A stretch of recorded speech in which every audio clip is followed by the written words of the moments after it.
Martini, advogado criminalista. Doutor, muito boa tarde, muito obrigado por participar aqui da nossa programação. Muito boa tarde, Nelson, e a toda a audiência da Band News. Tá. Doutor Rafael, qual é o crime, qual é a pena para uma prática como essa que, olha, não é nova, né? Quantos anos se fala em Certo. Boa Noite Cinderela, né, doutor? Talvez nós fôssemos jovens e já se praticava esse tipo de delito, né? Sim, bom, com relação ao contexto dessas moças com esses gringos, me parece que se aproxima muito mais ao crime de furto qualificado pela fraude ou a destreza. E estou dizendo relacionado a esse caso, porque há casos, inclusive, de o Boa Noite Cinderela, a substância tóxica que reduz a capacidade da vítima, de algum modo ela é utilizada, ela é aplicada de maneira violenta.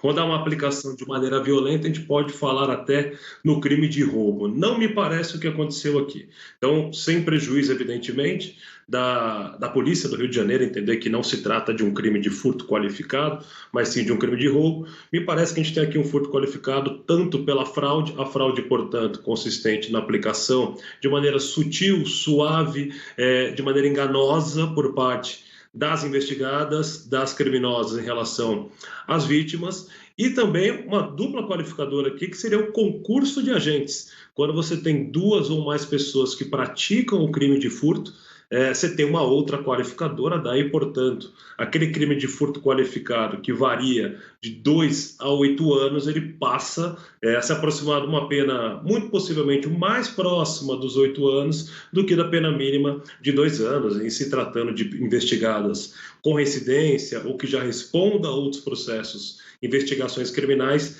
tende o juiz ou a juíza a aplicar uma pena de cadeia mesmo, seja em regime fechado ou semiaberto.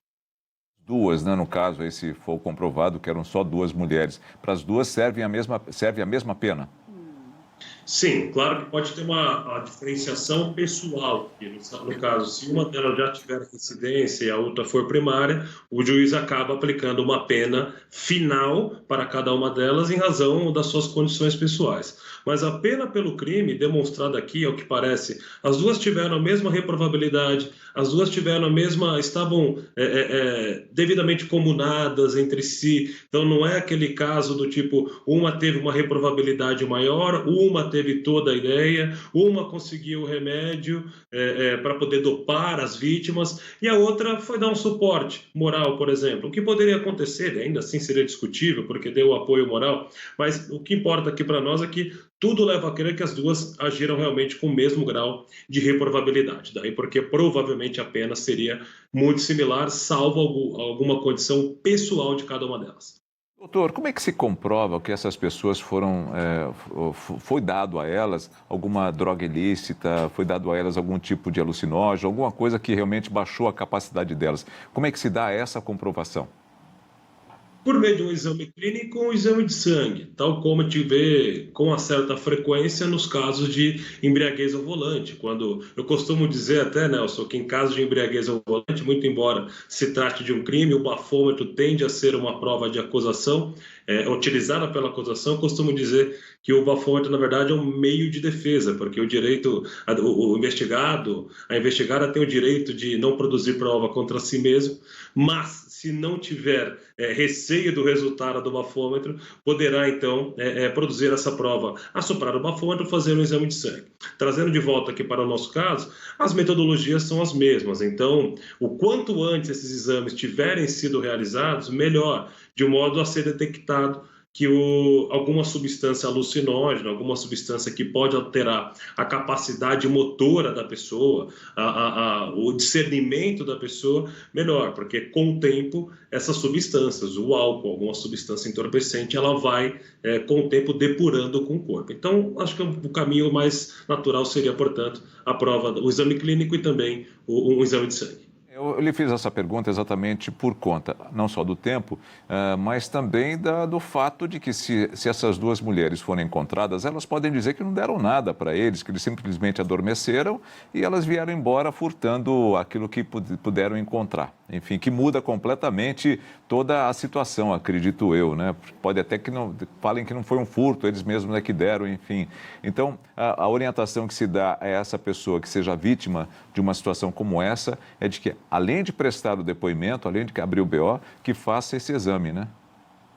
Faço esse exame de modo a registrar, ter essa prova de que, olha, houve essa substância, foi detectada no meu corpo, no meu sangue, não ingeri essa substância, e trazendo um pouco, né, eu sei que o nosso tempo é curto, mas trazendo um pouco do que você mencionou sobre o que elas poderiam falar, evidentemente, a palavra do réu, da ré no processo, ela é levada em consideração, mas ela é confrontada com todos os elementos de prova à disposição do juiz. Então, quando a gente vê filmagens no qual as mulheres chegam com essas vítimas nesse contexto e elas deixam o local com sacolas cheias, bolsas cheias, sem a presença deles, depois os policiais vão até o local, ninguém responde, eles são obrigados a quebrar a porta, arrombar a porta para entrar. Então, assim, é um contexto no qual sugere muito mais uma versão criminosa do que propriamente uma versão das mulheres, eventualmente, no sentido de que eles ingeriram substâncias porque quiseram doar os seus bens para nós.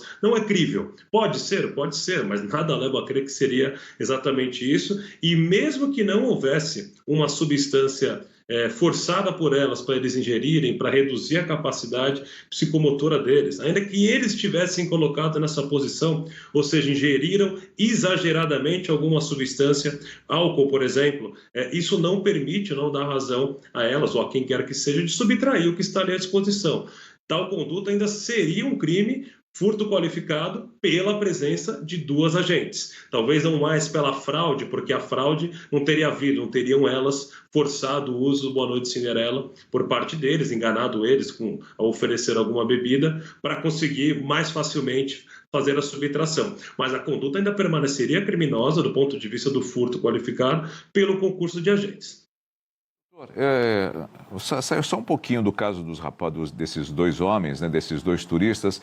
Eu parti para um caso genérico aqui de ser uma mulher a vítima de um Boa Noite Cinderela e no caso, inclusive, haver ali uma agressão sexual contra ela. O crime, então, deve ser, acredito eu, que a pena deve ser muito maior, né? Muito maior. Havendo o uso...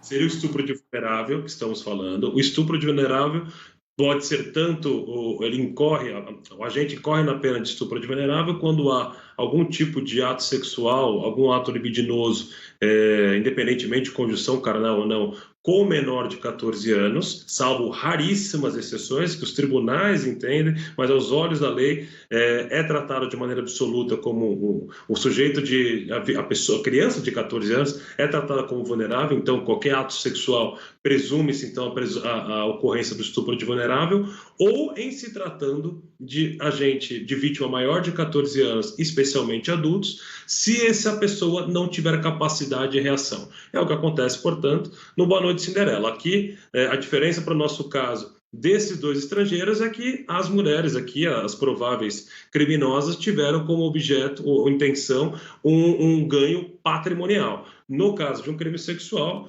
poderia ter havido, evidentemente, um interesse sexual. Então, reduz a capacidade de reação da vítima para explorá-la sexualmente, para poder obter algum benefício sexual ou satisfazer alguma lascívia. Nesse contexto, tendo em vista a maior probabilidade da conduta, que foi reduzir a capacidade de reação da vítima, impossibilitá-la de qualquer defesa, seria, portanto, o crime de estupro de vulnerável. Doutor Rafael Valentini, muito obrigado por nos atender aqui no Band News. Eu que agradeço a oportunidade. Um abraço a você. Um abraço ao senhor também.